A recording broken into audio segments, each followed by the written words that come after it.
Jadi seorang nabi, seorang pemimpin, dia itu harus punya integritas moral yang Tafaul ma'al ummah, berinteraksi dengan umat. Iblis kecil itu DPR gitu. Nah, iblis besar ya ini pada. Assalamualaikum warahmatullahi wabarakatuh.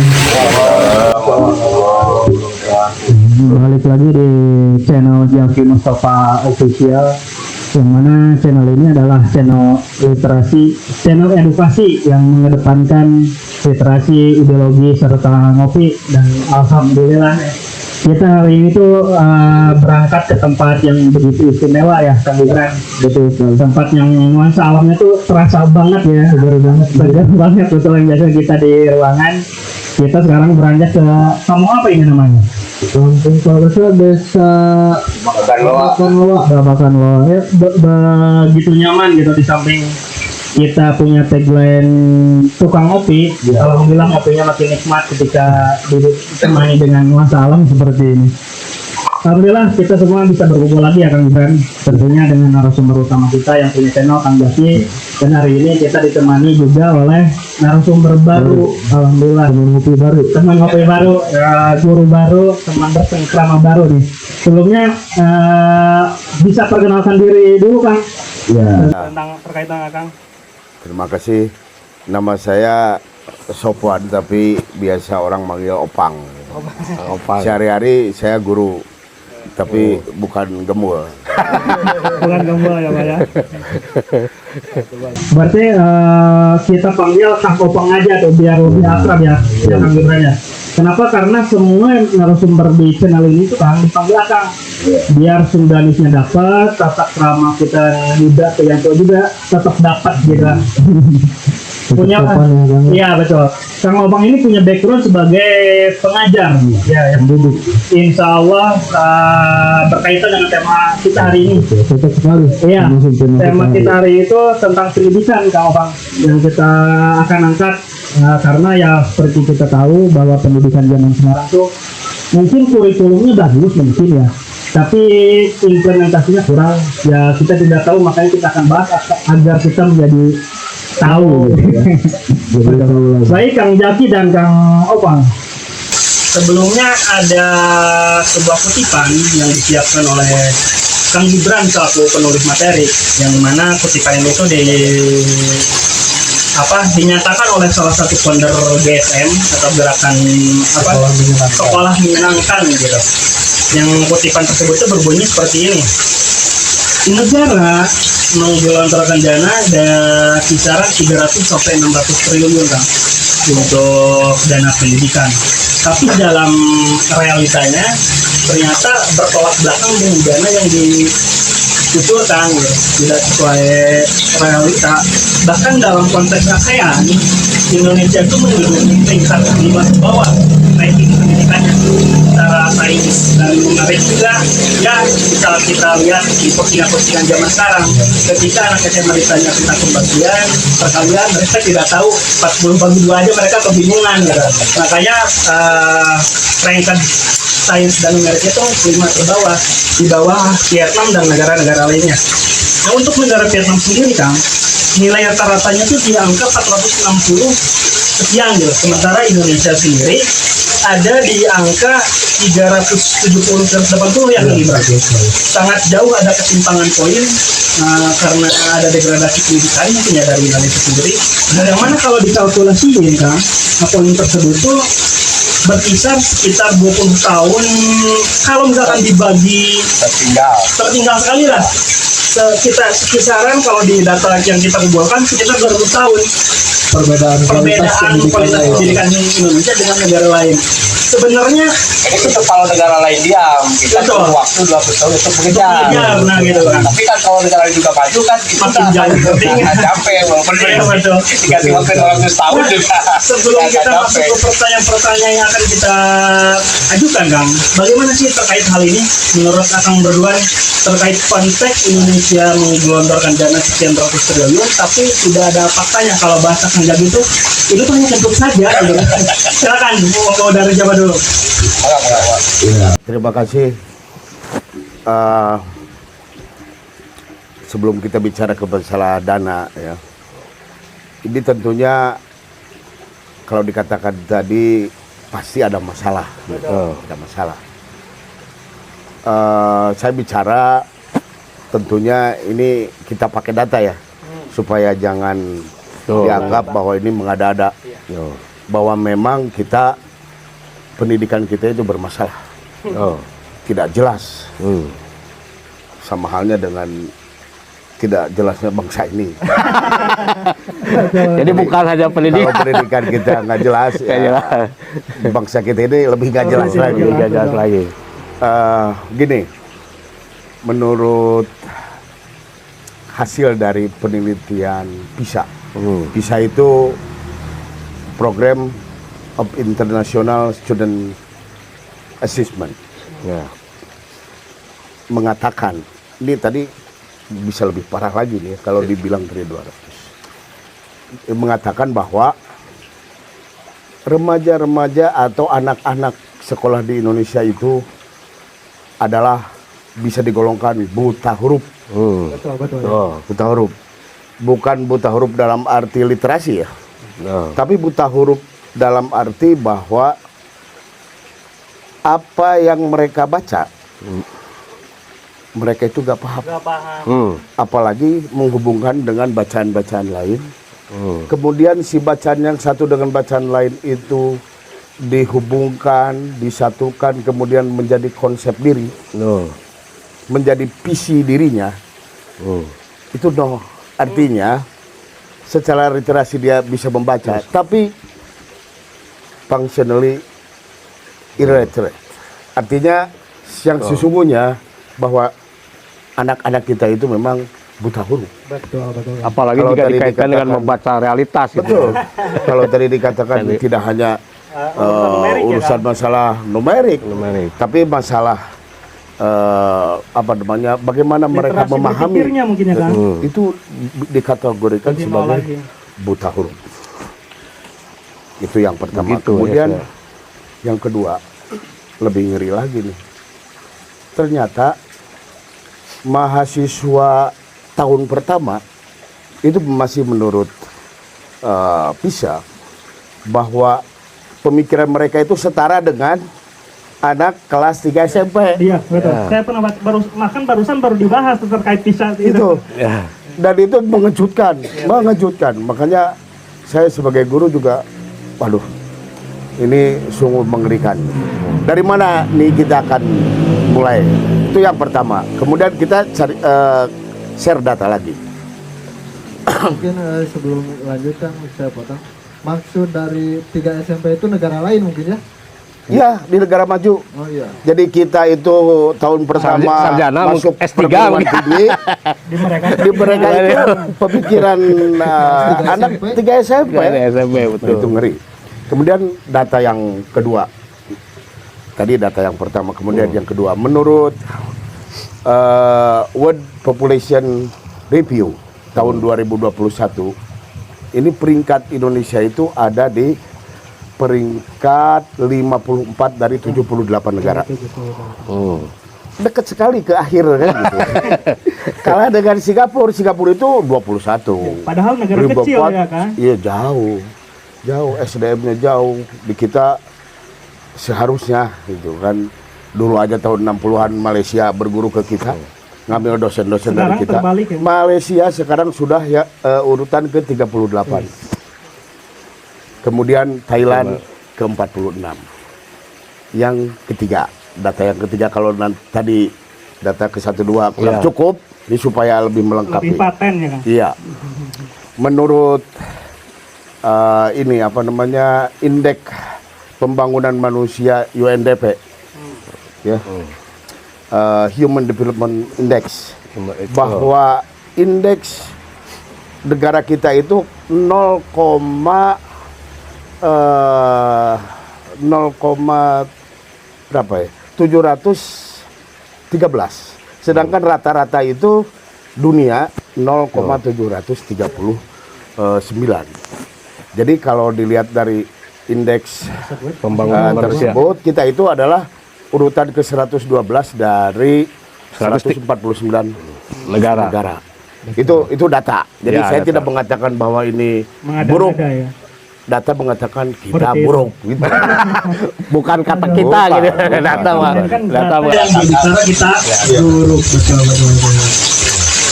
Baik, bisa ditambahkan oleh Kang Jaki terkait pendidikan kita zaman sekarang nih, sebelum kita lebih panas lagi ngobrolnya kan. Jadi kalau Menurut saya sih sebetulnya yang bermasalah itu bukan hanya dunia pendidikan saja. Hukum kita bermasalah, politik kita bermasalah, ekonomi kita bermasalah juga. Jadi kalau ada sebagian pakar yang mengatakan bahwa Indonesia itu cenderung menuju gagal, menuju negara gagal, kalau menurut saya lain lagi, memang sudah gagal gitu. Memang kita tadi dalam soal infrastruktur, bangun jalan dan sebagainya itu adalah, walaupun itu didapat dari Jam ya Kang. pinjaman luar negeri dan menjual sumber daya manusia, sumber daya alam, sorry, ya termasuk sumber daya manusia yang TKW dikirim ke luar negeri itu.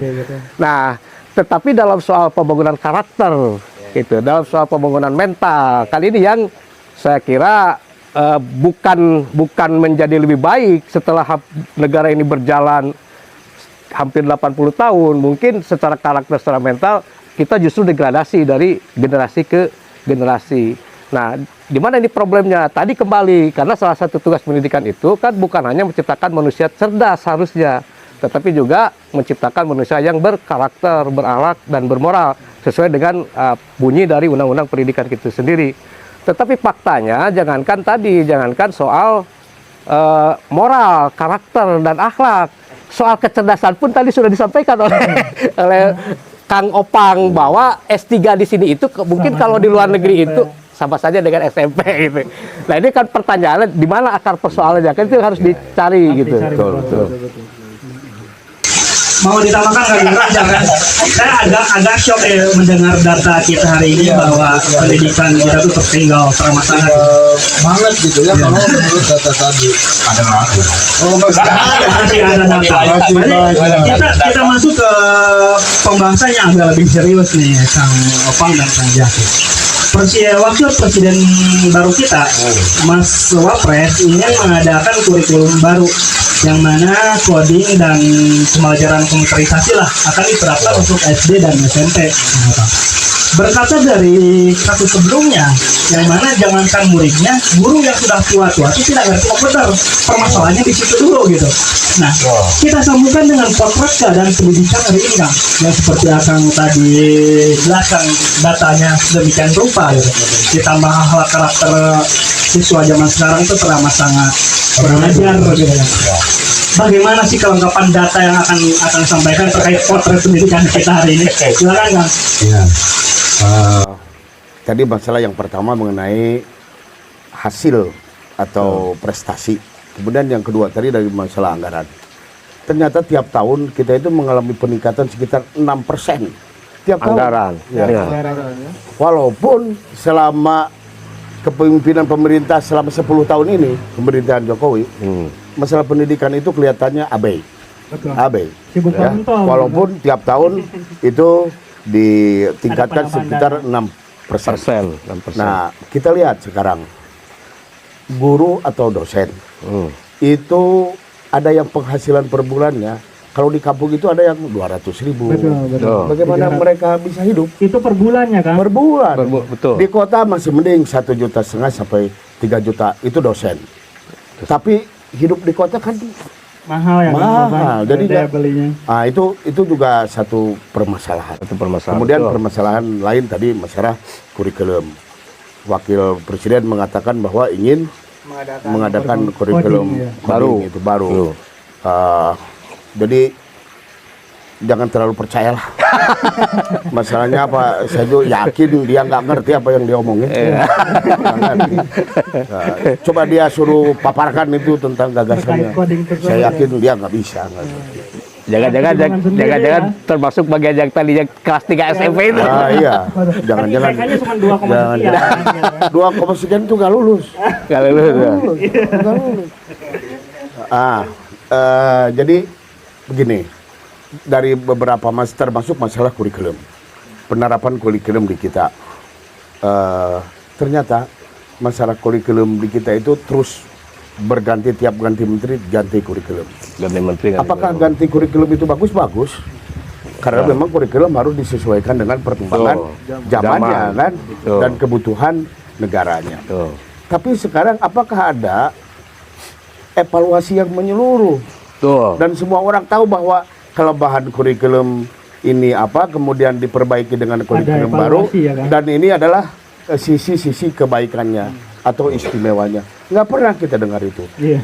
dari CBSA, kemudian KBK, kemudian kurikulum 13 sampai yang kemarin Merdeka kurikulum terakhir. Merdeka.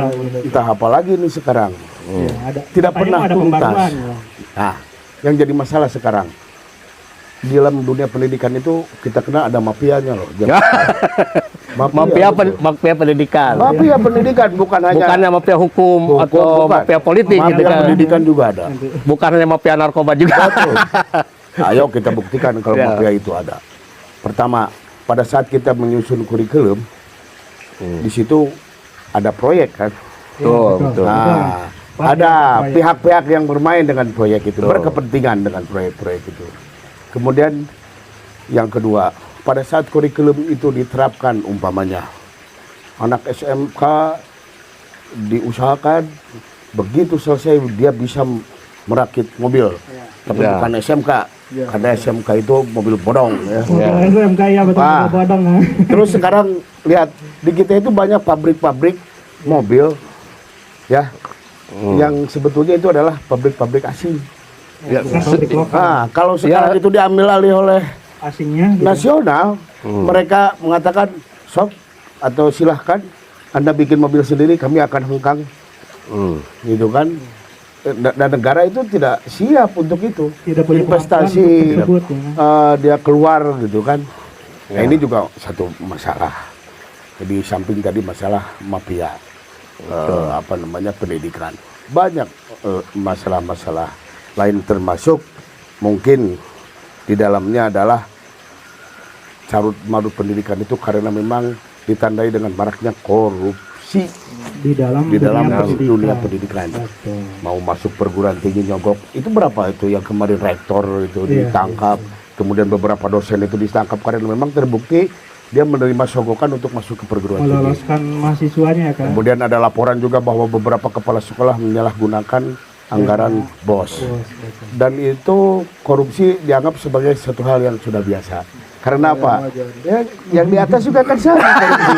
Karena Iya, aku kan oleh sistem yang ada ya korupsinya kan. kecil. Betul. Kalian gede. Guru kencing berdiri, guru kencing berlari. Ya, artinya sudah sedemikian rusak. Kalau lembaga pendidikan rusak, bisa dipastikan Hal lain Sektor yang lain. Ya. akan lebih parah ya kan. itu. Nah, kalau misalkan berkaca kepada kerusakan tersebut, Kang, kita bandingkan dengan negara Jepang yang ketika Hiroshima dan Nagasaki dibom atom, yang ditanya oleh Kaisar tuh gurunya tuh ada berapa gitu untuk memulai perubahan atau pembangunan negara tersebut. Nah, Kang Jaki, apakah Indonesia perlu dibom atom dulu untuk pendidikannya lebih baik? Silahkan, menurut Kang gimana ini? Apakah perlu dibom atom? Sebenarnya sudah, sebenarnya sudah, cuma yang ngebom atom itu bukan negara lain. Jadi tadi saya sedikit menyinggung soal kurikulum. Memang perubahan kurikulum itu baik. Cuma bedanya kalau di Amerika sana itu kurikulum itu diganti karena kurikulum yang sebelumnya itu sudah dianggap berhasil dan sukses mencapai sasaran. Jadi pengertiannya tuh peningkatan. Iya, itu berupa upgrading, berupa penyesuaian. Nah, problem di kita itu kurikulum itu diganti karena dianggap gagal. Dulu kurikulum Orde Baru itu diganti sama CBSP karena dianggap gagal. Dibuatlah dicarilah kurikulum baru. Setiap penggantian kurikulum itu pasti karena dianggap gagal, bukan karena capaian sudah tercapai. Nah, kalau kita berkaca ke sana, maka diganti kurikulum apapun itu sudah pasti karena kan pengalaman itu harusnya menjadi pelajaran. Betul. Nah, tadi seperti dikatakan oleh Kang Opang itu tidak ada evaluasi menyeluruh. Ini sebetulnya akar persoalan itu di mana? Nah, kalau menurut saya akar persoalan itu karena neraka ini karena negara ini terlalu mendominasi bukan hanya pendidikan, segala macam sektor. Dan kalau sektor itu dikuasai oleh negara itu sudah pasti menjadi sarang korupsi, itu sudah pasti. Jadi kalau saya justru bukan negara ini yang berperan. Tadi mungkin mafia. Mafianya kan. Betul. Bahkan begini, tahun 1860-an sebetulnya 60-an. Itu ada yang kita kenal nama John Rockefeller. Rockefeller itu adalah seorang Orang terkaya, pengusaha kan? minyak di Amerika. Dia punya oil factory di Amerika dia kuasai. Kemudian dia menginvestasikan kekayaannya di pendidikan. Betul. Nah. Betul. Disitulah pendidikan itu jadi bagian dari elit global, melayani kepentingan elit global. Menjadi monopoli ya. Betul, karena di Amerika pada saat itu adalah peternak, rata-rata peternak, petani, dan dianggap dia itu bandel dan mandiri. Jadi nggak bisa dia dipekerjakan di pabrik-pabrik umpamanya ya untuk melayani kepentingan kapitalis. Maka dia melihat bahwa ada sebuah kurikulum yang bagus katanya di Prusia dulu itu. Kemudian dikirimlah orang dan mereka menyusun kurikulum sehingga tahun 1900-an di Amerika dirubah kurikulumnya hampir di 34 negara bagian dan pada akhirnya menyebar ke seluruh dunia. Sekolah dijadikan sebagai ladang untuk menghasilkan para buruh murah yang nurut sehingga jamnya sama dengan jam pabrik 8 jam, begitu bel keluar, begitu bel langsung masuk. Mau ke kamar mandi saja harus izin. Mau masuk ke sekolah pakai gerbang, di depan sudah ada satpam.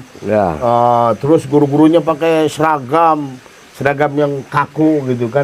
Ini model-model pendidikan seperti itu dipengaruhi oleh elit global pengusaha. Jangan-jangan di kita juga negara sebetulnya tidak berfungsi. Tapi yang dominan itu justru elit global. Bisa jadi.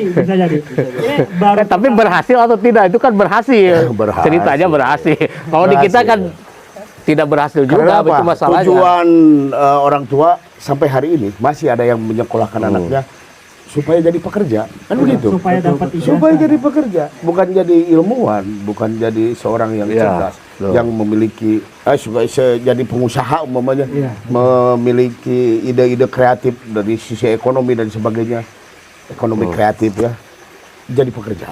Dan ini adalah pengaruh dari elit global tadi. Dan ini menguntungkan negara.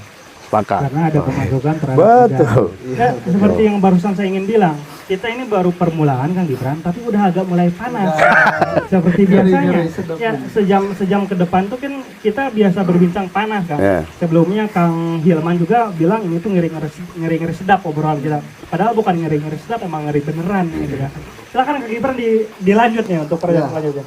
Tadi di pertanyaan pertama kita mungkin sedikit banyaknya menggambarkan ya potret pendidikan Indonesia tercinta kita ini bagaimana gitu. Sedemikian rupa hancurnya ya.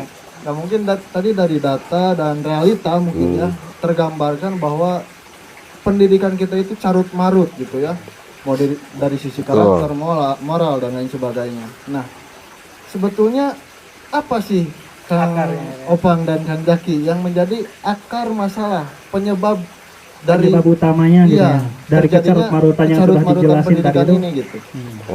Jadi kan Mungkin bisa digambarkan menurut tidak mungkin ada data sebelum ada faktanya gitu kan kecarut-marutan hari, dan kita udah ketahui bersama kecarut-marutannya tuh seperti yang dipaparkan oleh narasumber kita gitu. Nah ini akar masalahnya tuh gimana sih letaknya gitu, biar kita punya titik poin kalau ingin membenarkan gitu Kang Opang dan Kang Jaki. Jadi ini kok nanyanya langsung ke akar. biar ketemu Ranting masalah. Ranting masalah. Ini kok akar masalah. Kita jabarkan dulu rantingnya di belakang kan. Jadi kita titik poin tumpunya dulu biar jelas nih. Ya, kalau akar itu kan mengakar itu radik. Nancep ya. Radik itu ya radikal. Gitu. Makanya berpikirnya pun harus Radikal. Betul. Jadi kalau kita katakan kenapa ini gagal dari sisi kemanusiaan gitu ya. Anak sebagai sebuah generasi, karena pendidikan itu adalah misinya memanusiakan manusia. Ini gagal betul. Karena apa? Karena pendidikan ini sudah memisahkan antara kekuatan berpikir atau alat berpikir, kemudian hati dan apa namanya indera. Jadi indera, pemikiran dan hati itu dipisahkan. Jadi kalau kita di sekolah bicara masalah spiritual itu dianggap Tidak ada gunanya. apa? Ketinggalan zaman, Iya, kolot. ketinggalan zaman. Bahkan disebut mabok agama. Wah, kacau itu orang. zaman sekarang. Iya. Padahal dia juga mabok sekuler gitu. Mabok sekulerisme gitu. Nah ini, jadi kesalahan yang paling utama yang sangat mengakar pada saat pendidikan sudah memisahkan antara pemikiran, hati, dan indera. Itu jawaban singkatnya saja ya. Nanti bisa kita diskusikan lagi. Nah itu masalahnya. Karena memang manusia itu kan utuh. Manusia itu utuh. Tuh. Apa namanya? Janganlah kalian mengikuti sesuatu yang Tidak ahli di dalam tidak tahu kan apa itu 1736. wala takfu Oh iya. malaisa lakabihi ilm. Il. Jangan mengikuti sesuatu anu tidak ada ilmu di dalamnya. Inna sam'a Wal wal basara, absara wal afida. wal fuada Wal fuada. kullun ulaika Mas'ul. lahu bas'ulun. Semuanya ditanya. Kullun ulaika lahu ulaika kullun lahu mas'ulun. Semuanya ditanya. Jadi kalau kita mendidik anak memisah-misahkan antara fuad, Ya.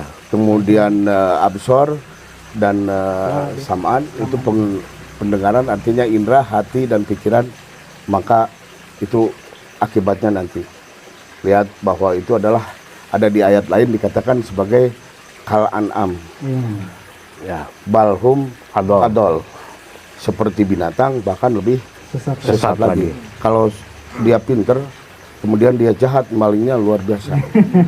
Itu kan Karena punya tata cara yang iya. begitu. Kebanyakan jin dan manusia itu masuk jahanam, neraka jahanam. Masuk jahanam karena apa? Dia tidak memfungsikan pikirannya, Basar, wajah dan fuad dan pendengaran. Tuh. Jadi orang yang tidak memfungsikan akal pikirnya, kemudian hatinya dan fisiknya, dia akan masuk neraka jahanam. Jadi orang dungu itu masuk neraka. Orang dungu itu masuk neraka karena dia tidak memfungsikan itu. Iya, tidak membutuhkan indera yang sudah diberikan oleh Tuhan kepada Iya, kita ya. iya betul betul. Bagaimana Kang Jaki, ada tanggapan lain terkait hal tersebut? Terkait akar masalah utamanya sebenarnya apa gitu sebelum kita ngebahas perantingnya nih Kang? Ya, kalau menurut saya akan masalahnya itu kan negara. Tadi mungkin ditambahkan sebenarnya apa peran elit oligarki gitu atau kapitalisme mafia pendidikan. Tapi kalau menurut saya akar persoalan yang pertama itu negara. Kenapa? Karena negara ini kan tidak lahir di ruang hampa. Jadi NKRI ini lahir tanggal 17 Agustus 45.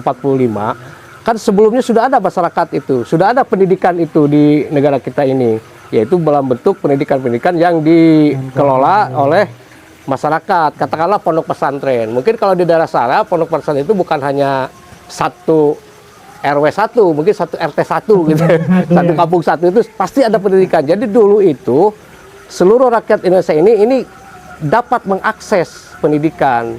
Nah, dengan lahirnya NKRI ini kan tidak diakui sama sekali. Nah, inilah bedanya negara kita itu dengan negara-negara lain di dunia manapun gitu kan. Akademi itu akademi itu sejarahnya adalah sekolah yang didirikan oleh Plato di Yunani. Di bawah pohon rindang gitu ada batu-batu di sana sebagai tempat duduk mahasiswa siswa. Nah, di sanalah berpikir Plato mengajar. Nah, itu kapan itu? Itu 3 abad sebelum Masehi. Jadi sampai sekarang itu tetap saja namanya akademi gitu kan. Jadi apa? Jadi pendidikan di sana ini pasti berbasis kekuatan sosial masyarakat. Nah, negara ini tidak mau mengakui pesantren itu. Jadi apa? Semua itu dinegasikan, dianggap tidak ada, tidak pernah eksis dan sebagainya. Ilegal gitu ya kan? Dianggap ilegal. Negara tidak mengakui. Negara ingin membangun pendidikan dari nol. Lahirlah dulu itu SD Impres. Sedangkan kalau kita lihat misalnya pesantren-pesantren ini kan pasti dia didirikan oleh seorang kiai yang memang bertekad untuk mengabdikan hidupnya untuk pendidikan, bukan hanya pikirannya, bukan hanya tenaganya gitu kan. Bahkan dia punya kebun, dia punya sawah, dia punya kolam. Itu kan dipakai semuanya untuk pendidikan. Nah, ini diganti karena itu tidak mau diakui, tidak mau negara ini membuat sistem pendidikan yang sama sekali baru. Direkrutlah guru-guru itu tadi yang tenaga pengajar yang mentalnya memang pabrik gitu ya. mencari kerja mentalnya itu. Mentalnya.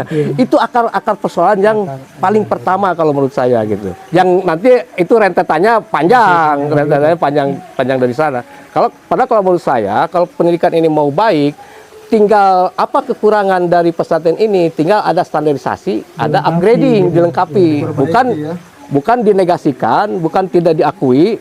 Kemudian negara membuat sistem pendidikan yang sama sekali baru, yang memang secara pengalaman kita menunjukkan tidak pernah benar sampai hari ini juga, dari mulai mental gurunya, Tidak pernah berhasil, malah gagal terus. Nah, untuk upgrade standar pendidikannya, Kang, banyak di sekolah-sekolah tuh ada akreditasi lah untuk upgrading kualitas pendidikan. Tuh. Berkaca kepada mafia tadi, nah untuk upgrade tersebut, akreditasi tersebut tidak memenuhi standar, melainkan dikasih waktu untuk akreditasinya. Kan? Jadi yang lebih tahu lah praktisi. Praktisi yang lebih baik. Jadi gimana tuh praktek akreditasi itu? Akreditasi pendidikan itu kan sifatnya hanya administratif saja.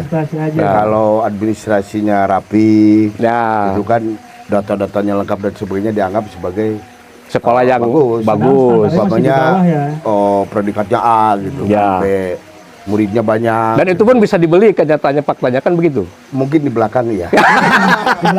Setahu saya di depan tidak, tapi di depan tidak.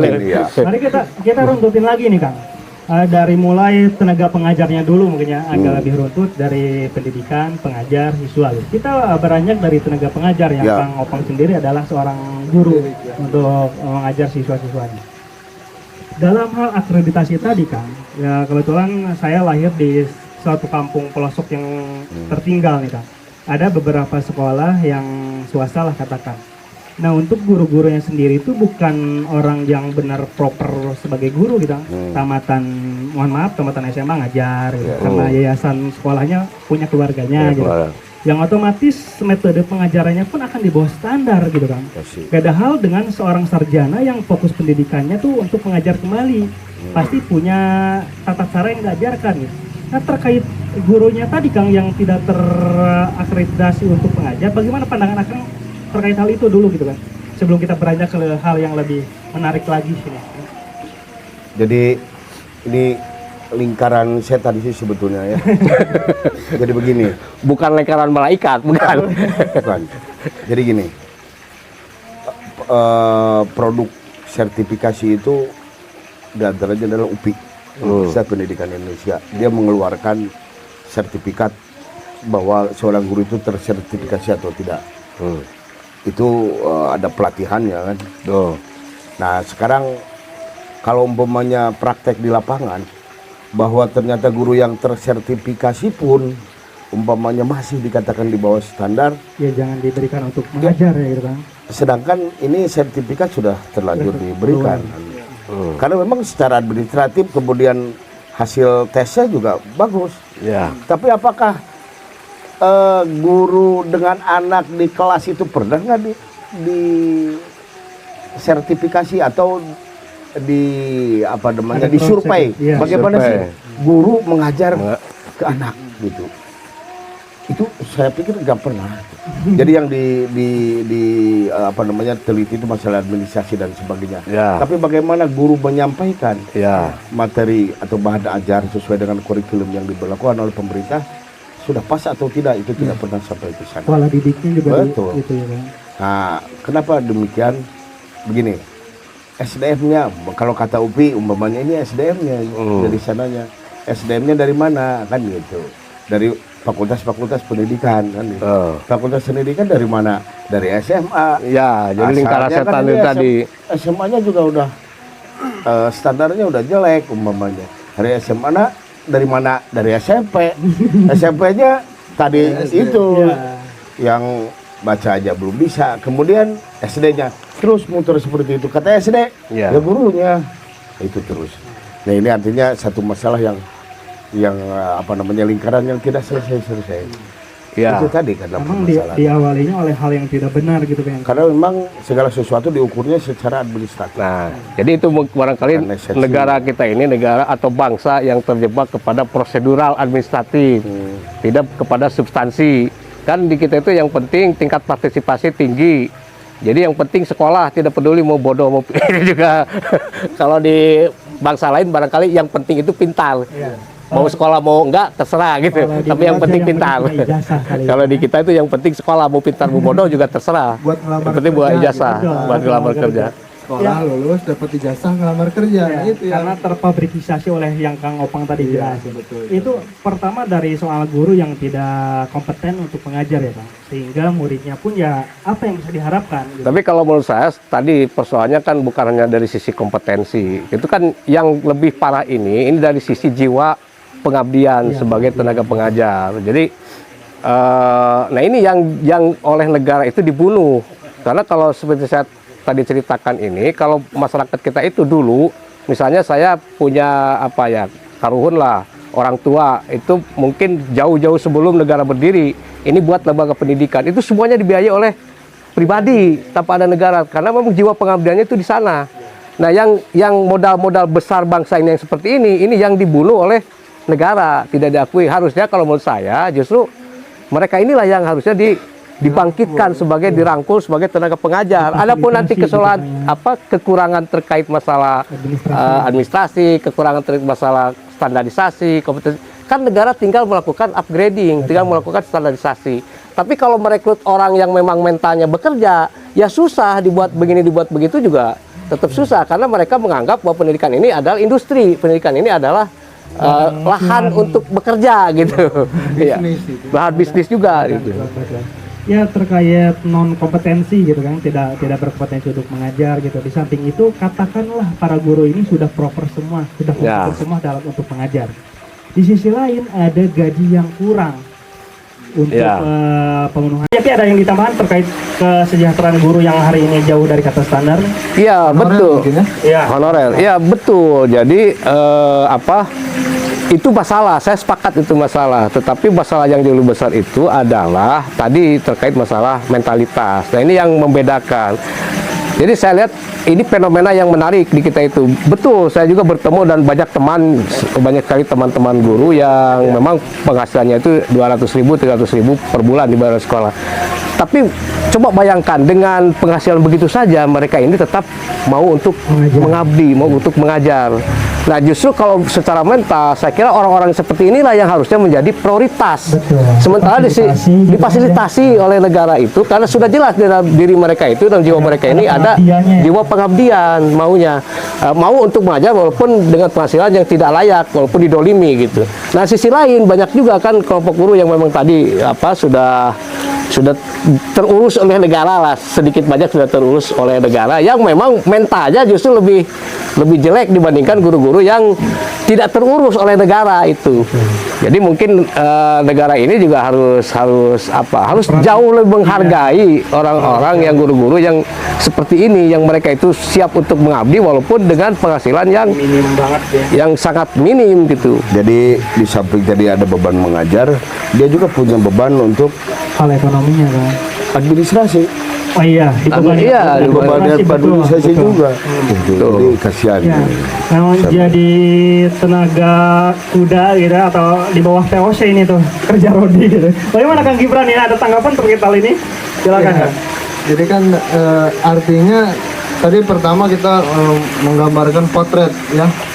Nah di sisi kedua ternyata yang harusnya lebih berperan gitu ya, mengambil peran itu negara gitu ya, pemerintah atau pemangku jabatan di pemerintahan, bukan hanya sebagai formalitas saja gitu ya, administrasi dan lain sebagainya, tapi juga harus disurvei atau dievaluasi kinerja di lapangannya bagaimana gitu ya, bukan hanya bukan hanya sekedar omong-omong gitu.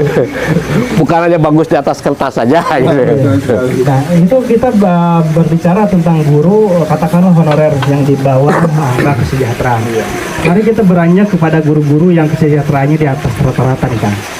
Taruh ada guru yang berlabel dengan label PNS, ada sertifikasi gitu. Paling minim ada yang ke-3K yang perjanjian kerja melalui kontrak gitu. Mereka setidaknya sudah ada tunjangan gaji per bulan untuk ke-3K yang agak lumayan. Beda halnya dengan para PNS, apalagi yang punya sertifikasi kan, gajinya jauh lebih besar gitu. Mau bagaimana tidak mereka mengerti gitu, katakanlah seperti itu. Ada ketimpangan antara honorer dan PNS tersebut. Walaupun pada dasarnya yang mengajar dengan pengabdian seperti Kang Jaki bilang tadi adalah para honorer. Sementara PNS-nya hanya, ya kita bisa lihat lah di Pemda para PNS seperti apa gitu kan. Untuk PNS bagaimana cara perbaiki sertifikasi tersebut? Apakah layak para PNS disertifikasi sehingga mendapatkan gaji lebih, atau lebih baik sertifikasi tersebut dibagikan merata terhadap para honorer agar mendapat kesejahteraan yang nyata gitu? Bagaimana cara tersebut? Jadi apa namanya, mengenai sertifikasi itu karena memang konsekuensi logis dari profesi dia gitu ya. Emang yang seharusnya dari dulu sih sebetulnya. Hanya mungkin sertifikat atau sertifikasi itu tidak sejalan dengan kinerja, itu bisa jadi. Di lapangannya masih tetap seperti itu. Karena tadi kan saya katakan bahwa kalau memang dari sisi jam umpamanya ya, mereka sudah PNS itu sudah umpamanya dari jam 7 sampai dengan jam 4 kan, itu sama dengan PNS. Dan kalau dulu guru sebelum disertifikasi itu jumlah jamnya asal 24 jam, selesai mau 3 hari mau 4 hari, kesananya bisa cari tambahan lain kan. Kalau sekarang nggak bisa. Jadi dari jam 7 sampai jam setengah 4, kalau yang apa namanya sekolahnya 5 hari kan, full day gitu kan, sama dengan kantor-kantor biasa. Nah ini yang jadi masalah, bukan wajar atau tidak wajarnya, cukup atau tidak. Ini juga guru-guru yang sudah tersertifikasi juga kan, pertama yang jadi masalah itu penghasilannya naik, gaya hidupnya juga naik. Jadi nggak cukup. Hutangnya juga naik. Hutangnya terus ya masih mending kalau umpamanya dia punya anak banyak, dia menyekolahkan anak yang mahal, kemudian juga masuk perguruan tinggi juga mahal. Jadi kalau betul, jadi termasuk itu kelas menengah, dan kelas menengah ini yang paling kena dampak dengan mahalnya pendidikan, kemudian mahalnya barang-barang konsumsi. Jadi nanti kemungkinan kelas menengah ini akan hilang. Jadi yang ada itu nanti kelas atas dan miskin. Nah ini tergerus oleh keadaan gitu. Karena memang yang menengah pun termiskin kan. Itu seperti tadi kan, bahwa ini adalah kewajiban negara, betul. Karena setiap warga negara berhak mendapatkan pendidikan. Wajib AN ini. Setiap warga negara wajib mendapatkan pendidikan. Ini tanggung jawab negara. Dan bahwa pendidikan itu gratis, tapi kenyataan di lapangan itu tidak gratis loh. Dengan dalih pengalihan fungsi pendanaan lain kan, dalih sumbangan pendidikan itu bisa jutaan loh. Masuk SMA itu bisa belasan juta. Padahal dari sananya gratis ya kan? Di kita tuh, kita ada yang masuk SMA itu belasan juta. Betul. Apa dalihnya? Sumbangan pendidikan. Jadi hanya orang-orang elit saja, anak pejabat saja yang bisa masuk ke situ. Pendidikan ya kan? Ya jadi ke belakang masuknya. Ya betul. Di satu sisi penghasilan mereka naik, di sisi lain harga-harga juga melambung, kemudian biaya pendidikan juga naik. Jadi kadang tidak seimbang juga sih sebetulnya kenaikan harga dengan kenaikan gaji umpamanya. Apalagi setelah 10 tahun ini gaji pegawai negeri hampir-hampir tidak pernah naik selama PNS selama pemimpinan Jokowi itu kan. Kita laporkan Jokowi ke anaknya tuh Mas di Wapres keduanya. Bagaimana menurut Kang Yakin nih terkait gaji sertifikasi guru yang kalau misalkan dibagiin ke honorer gitu agar lebih sejahtera? Enggak, kita sebetulnya menyambut baik tadi penghasilan guru itu ditingkatkan. Karena mungkin walaupun sudah ada sertifikasi dan sebagainya, tapi kalau kita bandingkan dengan penghasilan gaji guru di luar negeri itu masih jauh. Di Jerman itu sekitar 180 juta per bulan gitu ya guru. Masih sangat jauh lah.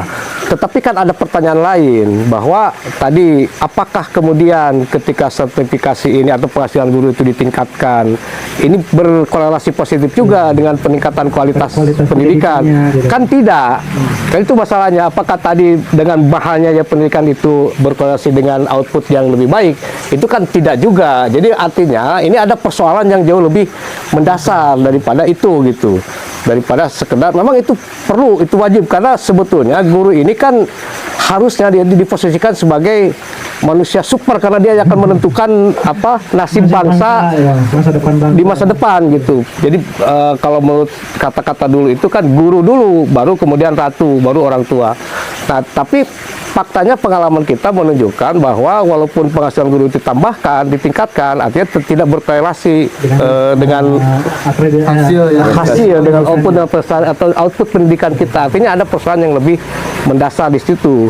Nah, kalau menurut saya persoalannya kembali kepada yang tadi, negara ini harusnya berkolaborasi dengan energi yang ada di tengah-tengah masyarakat, dan itu bukan justru menegasikan dan sebagainya.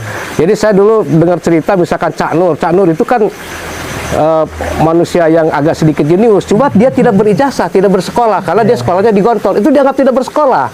Kan jadi masalah. Dia orang cerdas tapi tidak punya ijazah. Bayangkan negara ini tidak mengakui lembaga pendidikan sekaliber Gontor gitu kan. Kan mengerikan kan, Apalagi yang di bawahnya ya kan. apalagi yang padahal kan pesantren ini kan tersebar secara nasional hampir di semua pelosok. Dan kembali kepada tadi, pesantren ini biasanya bukannya dipimpin oleh seorang kiai yang memang mendedikasikan hidupnya untuk pendidikan karena dia menganggap ibadah, tapi masyarakat juga biasanya mendukung, biasanya kebutuhan infrastruktur, kebutuhan operasional pendidikan dan sebagainya ini biasanya tanggung renteng juga dengan masyarakat.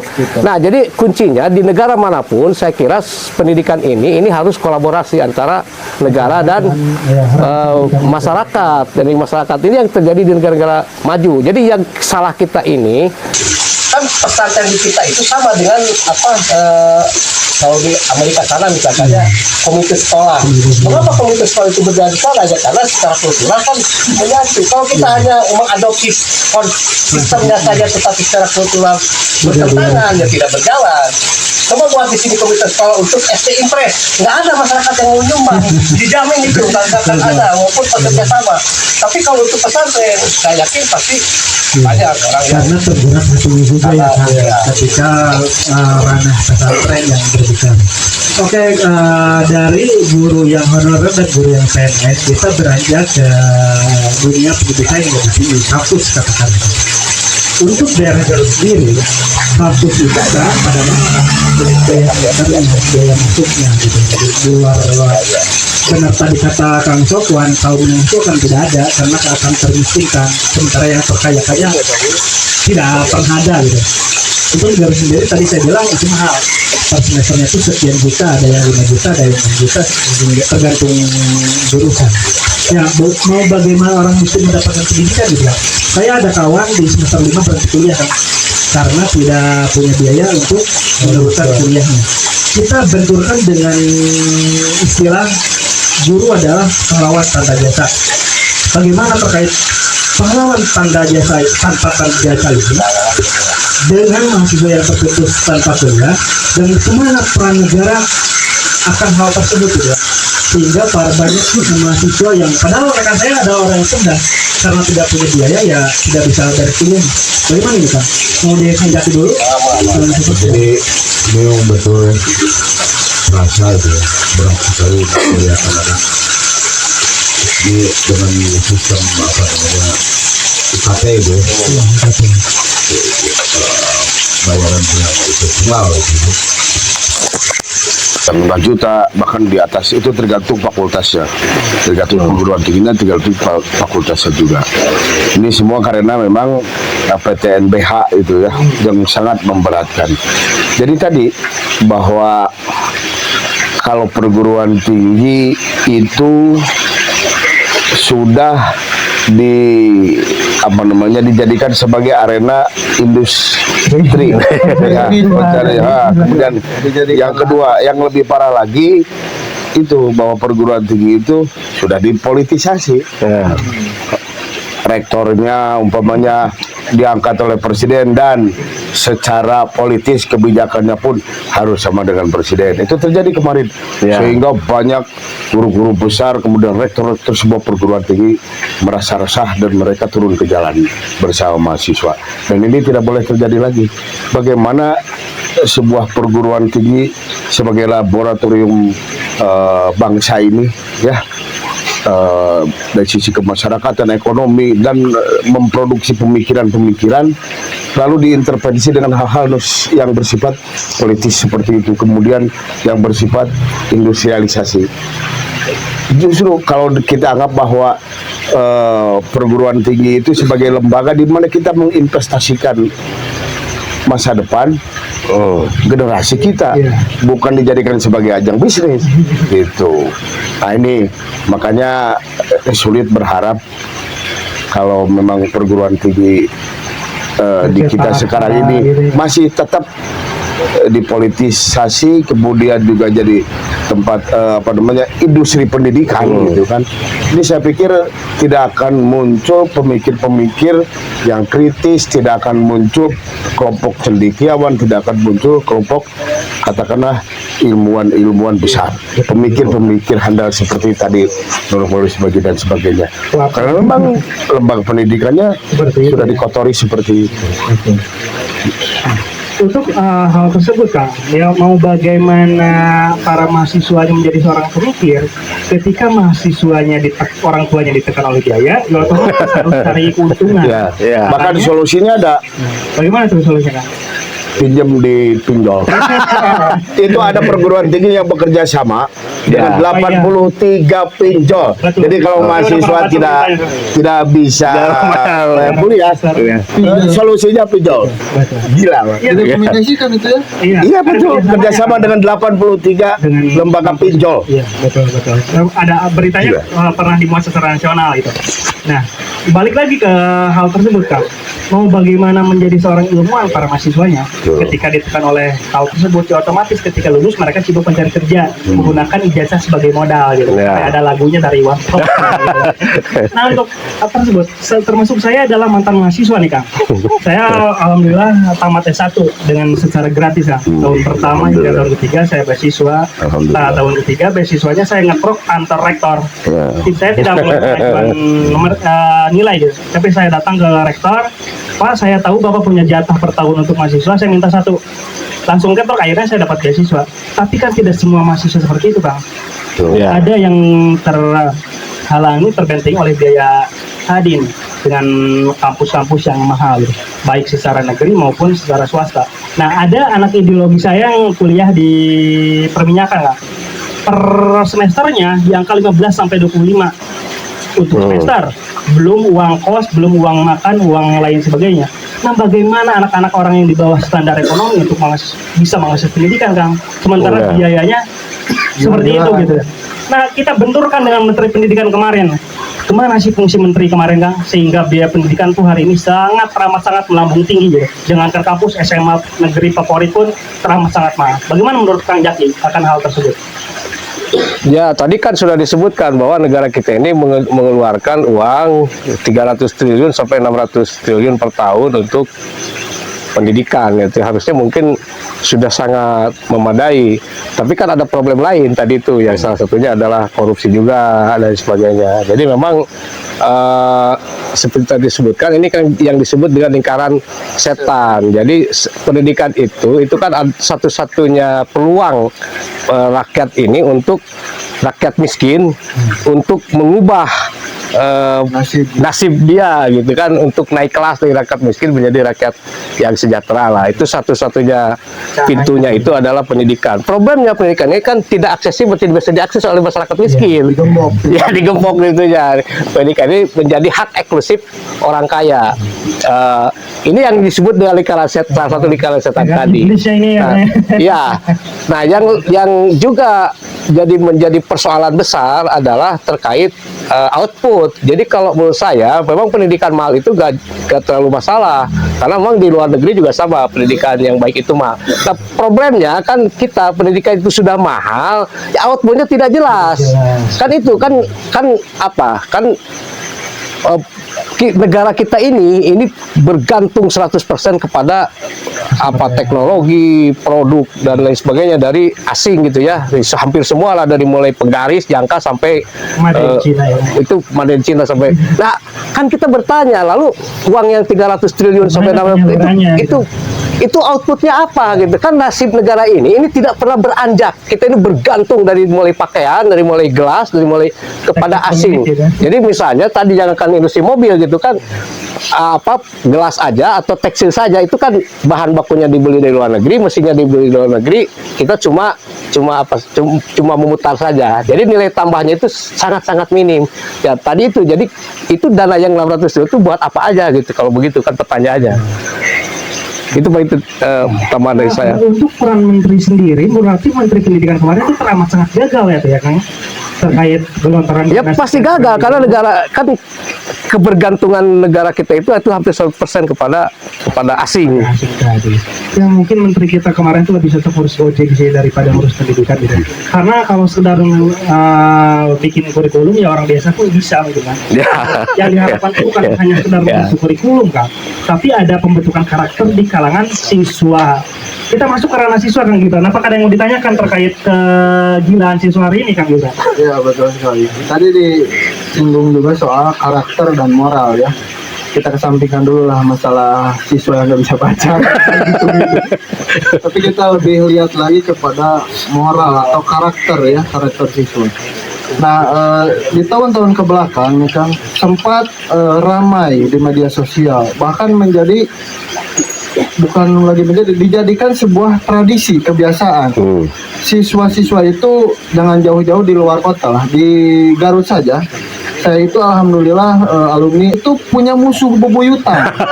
Nama musuh bebuyutannya. Gitu. Nah, bahkan di seminggu aja gitu ada jadwal tertentu yang dijadikan siswa-siswa itu untuk tawuran. Ya mungkin lebih jauhnya lagi gitu, mungkin gitu ya kan.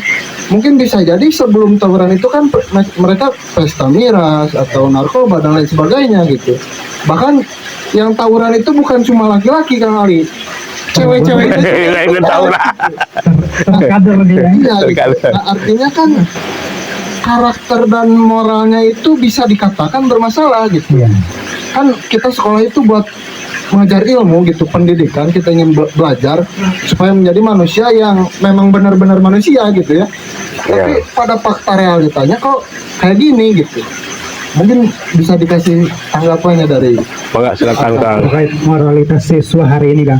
Atau Kang Opang sendiri punya pengalaman gitu dari siswanya yang bandel gitu, karena zaman sekarang orang tuanya melaporkan polisi, Kang Opang nggak bisa awarah kalau orang sudah bilang. Gimana itu Kang? Ya, ini juga jadi masalah. Ya, persoalan hari ini masalah nasional, dan ini tidak main-main. Hubungan dengan masalah moralitas siswa itu sih sebetulnya tidak ada di rapor. Apakah si anak itu soleh, umpamanya tidak ada. Pokoknya nilai matematikanya berapa, kemudian bahasanya berapa, kemudian sosialnya berapa, alamnya berapa, ilmu pengetahuan alamnya. Dari sisi itu nggak ada. Jadi tetap bahwa yang harus jadi benteng moral itu di rumah tangga, di rumah-rumah kita, ibu-ibu kita, bapak-bapak kita, dan benteng pertama itu adalah di rumah. Kalau benteng itu di rumah jebol, akan lebih jebol ya kan. dengan demikian maka bisa dipastikan kampungnya jebol, sekolahnya juga jebol. Kemudian guru dengan kasus-kasus bagaimana guru itu diadukan karena memang dia umpamanya mendisiplinkan anaknya, gitu kan, itu juga jadi masalah. Sampai kemarin saya pernah ada sebuah video itu beredar di grup WA, jadi ada video anak pacaran di gurunya, lihat aja dia nyantai jalan. Kemudian ada anak tawuran, guru cuman lihat aja dia jalan, dia tidak mau menegur. Ini sebagai sebuah protes sosial, protes seorang ibu yang memang bertentangan dengan nuraninya. Protes seorang bapak guru yang memang bertentangan dengan nuraninya. Dia tidak mungkin membiarkan anaknya, anak didiknya melakukan hal seperti itu. Tapi pada saat dia melakukan hal yang bersifat dengan pendisiplinan, malah terkena dan pidana pembentukan karakter tadi, maka dipidanakan. Ini justru melemahkan, melemahkan mental guru untuk itu. Makanya saya berharap ke depan supaya pihak kepolisian juga lebih artinya jangan umpamanya orang tua ngadu lapor dan sebagainya, tidak. Ini latar belakangnya seperti apa, lihat anaknya seperti apa. Karena memang guru itu keseharian dengan anaknya, dia tahu ini mana anak-anak yang bermasalah itu yang mana, pasti guru itu tahu latar belakang anaknya, umpamanya di rumahnya seperti apa, terutama wali kelas. Kemudian apakah dia sudah kena dengan narkoba atau tidak, perilaku tidak wajar di kelas atau di sekolah itu guru tahu ya kan? Iya, tahu bahwa dia itu kena. Kalau ada ketidakwajaran yang akal kita mengatakan kok bisa anak seperti ini, itu pasti sudah kena. Itu kalau hanya sekedar kenakalan biasa masih kita maklumi. Tapi kalau yang tidak wajar gitu kan, ini bisa dipastikan kena. Dan ini harus ada kerjasama antara orang tua, kemudian pihak guru, pihak lembaga pendidikan, kemudian juga pihak kepolisian. Bagaimana ini bisa ditangani kan? Ini sudah parah, itu masalah narkoba itu sudah parah. Kalau kita mau jujur, itu kan bisa jadi dari satu sekolah itu sekian, mungkin di atas 10% kena. Kemudian pergaulan bebas, seks bebas, saya pikir juga bisa di atas 10%, bisa di atas kalau kita mau jujur. Tapi itu tidak masalah, yang penting nilainya saja bagus, bagus. Itu kan terkait seks bebas nih kan. Kemarin tuh ada survei yang kalau saya tidak salah kira-kira tuh warga Indonesia tuh yang kumpul kebo ya, dari SMP, SMA, bahkan anak SD pun sekarang sudah berhubungan badan kan. Sekitar 28% warga Indonesia kumpul kebo gitu. Sehingga seks bebas anak-anak SMP dan SMA sekarang sih sudah tidak perawan. Karena ya pergaulan bebasnya dari mulai miras, narkoba dan sebagainya sudah merangsek masuk ke pendidikan gitu kan. Balik lagi ke moralitas siswa tersebut kan. Yang mana guru tidak bisa mendisiplinkan karena terbatasi oleh batas orang tua. Kalau zaman dulu kan ketika murid digampar oleh guru, bilang ke orang tua tuh oleh orang tua ditambah ya. Karena ingin anaknya benar gitu. Kalau sekarang dilaporin. Nah, apakah untuk hal tersebut Kang, bisa nggak Islam dijadikan sebagai solusi untuk mengatasi persoalan-persoalan pendidikan hari ini yang dari mulai kurikulumnya bermasalah, gurunya bermasalah, hingga muridnya pun bermasalah, dan negaranya pun tidak berperan aktif gitu untuk hal tersebut. Bagaimana? Jadi kalau kita cerita tentang Islam, jadi nggak ada yang tidak pasti. Islam itu pasti. Jadi bisa nggak? Islam pasti bisa. Kalau pakai Islam nggak ada yang tidak pasti. Jadi mudah-mudahan di rumah sakit itu mudah-mudahan sembuh, gitu. Di apotek mudah-mudahan pulih. Gitu. Kalau dalam Islam itu ada kepastian. Kalau begini pasti begini, kalau tidak begitu pasti begini. Tadi artinya begini. Kalau pakai Islam pasti selesai. Tidak pakai Islam pasti seperti yang kita bicarakan. Contoh guru Rasulullah juga tidak salah nggak ada sahabat yang ditempelin oleh Rasulullah. Nah, Rasulullah itu mendidik sahabatnya dengan empati, dengan cinta. Ya, cinta dengan sahabat ini didahulukan dalam kasih sayang empati. Seorang guru juga kepada anaknya dahulukan cinta. Ya, itu kan anggap bahwa itu adalah anak kita sendiri di rumah. Kenakalan itu dianggap sebagai sebuah yang wajar dan kita adalah berkewajiban untuk menyelesaikan anak itu adalah uswah. Contoh lakukan hukum di Rasulullah Rasulullah sebagai uswah. Jadi sebelum Rasulullah mengatakan sesuatu, beliau sendiri mengerjakan hal itu. Jadi si anak atau katakanlah para sahabat, anak didik tahu betul kalau dia mengatakan begitu pasti beliau lihat sendiri yang melakukannya. Namanya anak-anak, mari kita berjamaah di masjid. Nah, tapi gurunya yang paling depan jalan masjid dan bersama anak-anaknya buat itu. Yang kedua itu tadi ya, apa itu? Kemudian yang ketiga, Nabi berusaha tanpa mengenal lelah, terus berjuang, terus berusaha mendawakan Islam, mendidik para sahabatnya sehingga selama lebih kurang dari 22 tahun saya kira harap Abdul terperdaskan bahkan pun ya, Mekah, Madinah dan Islam jadi mayoritas di Jazirah Arab pada saat itu. Itu kenapa? Berkat uswah, berkat rasa cinta, kemudian berkat apa namanya tidak mengenal lelah dan tanpa pamrih. Ya, kalau guru menerapkan itu saja, pasti masalah tadi teratasi. Yang berkaca pada Islam sendiri kan juga bahwa Islam itu pernah punya histori menguasai 2/3 dunia nih kan, dari yang diteruskan dari zaman Rasul hingga para dinasti Abbasiyah, Fatimah dan dinasti lain. Nah, terkait hal tersebut Kang Zaki, apa sih histori yang bisa kita ambil sehingga dari histori tersebut itu benar pada menjadi uswah gitu terhadap pola pendidikan hari ini? Bagaimana menurut pandangan Kang terkait hal tersebut? Ya kalau kalau berbicara bagaimana pendidikan di zaman Pakitan itu kan kita bisa melihat bagaimana Islam ini menjadi luar biasa dan bakal memimpin peradaban dunia gitu ya, ketika Islam jaya. Segala bidang kehidupan munculnya dari Islam. Nah, tapi yang menarik bagi saya itu bagaimana Islam ini berinteraksi dengan masyarakat kita. Kalau menurut saya masyarakat kita ini sudah berinteraksi sangat intens dengan Islam ini. Itu kan Islam ini ternyata punya chemistry yang sangat luar biasa dengan masyarakat Nusantara. Misalnya dari kita lihat kosakata aja, kosakata bahasa Indonesia atau dulu bahasa Melayu.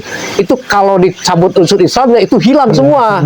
Itu bahasa Melayu itu. Kenapa? Karena adil, asal usul, musyawarah, hakim, hukum, mahkamah, Dewan, keadilan, dewan, tadi itu semua. Jadi kalau itu dicabut Islam ya. Nah, kemudian tadi kalau kita bicara soal pendidikan, kan pendidikan Islam ini sudah sangat mengakar di bangsa ini. Dan masalahnya adalah ini yang tidak mau diakui oleh negara. Itulah awal muasal sebab musawah hancurnya pendidikan di Indonesia menjadi kutukan, dan kutukan ini tidak akan pernah berakhir. Berganti presiden pun, berganti menteri pun, berganti kurikulum pun, gaji guru ditambah dan sebagainya. Ini kutukan ini tidak akan berakhir selama negara ini tidak mau mengakui nilai-nilai yang sudah berabad-abad hidup di dalam masyarakat Muslim di Nusantara, termasuk pendidikan. Karena pendidikan menurut saya yang paling penting itu adalah bagaimana pendidikan dari sisi karakter. Kalau soal meningkatkan kapasitas itu gampang lah, itu mah soal gampang gitu. Tapi yang paling berat, yang paling susah itu adalah bagaimana mendidik secara karakter, dan kita pengalaman di situ hanya bisa dilakukan oleh pesantren. Kan begitu mungkin. Kalau yang sampai sekarang masih ada yang namanya santri itu kan ada yang namanya istilah goloyor santri. Jadi cara berjalannya pun, cara berkata-katanya itu pun sudah berbeda. Kalau tadi diceritakan oleh Gibran ini kan bukan hanya soal kenakalan atau malah individu, malah kan sudah sistemik, karena kan sudah ada jadwal tawuran atau perang antar sekolah. Sudah menjadi tradisi. Nah, itu bukan hanya di kita mungkin Garut dianggap masih di kota kecil lah, kota kecil. Ya karena kota kecil lah, Islam di kota-kota besar. Ini kan fenomenanya lebih luar biasa.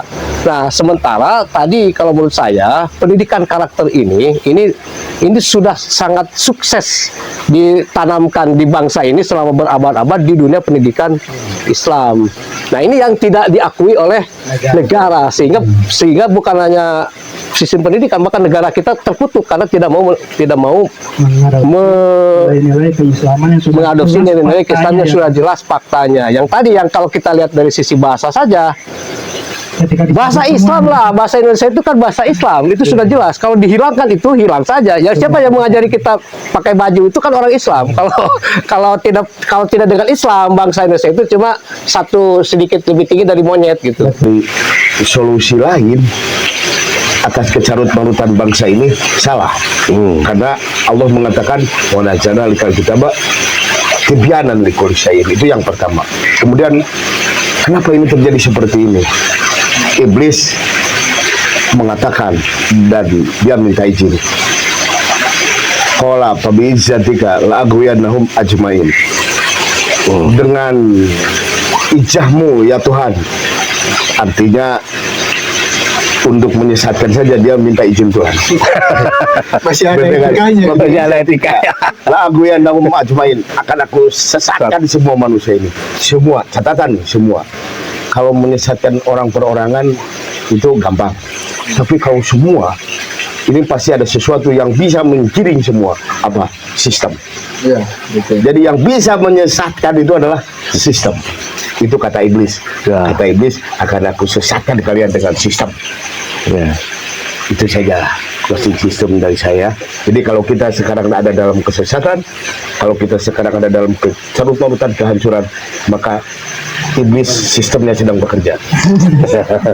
Berarti kita sedang ada dalam sistem Iblis. yang hari ini kita sedang adopsi bersama gitu. Ya. Tapi insya Allah kita selaku muslim sedang mengupayakan, memperjuangkan agar nilai-nilai Islam menjadi solusi untuk semua aspek ya Kang Jaki ya. Semoga Amin. ini menjadi salah satu cikal bakal, salah satu tanda bahwa kita semua adalah benar-benar umat Rasulullah yang kelak akan terakui di Talaga Kausar. Ayo kalam, wassalamualaikum warahmatullahi wabarakatuh.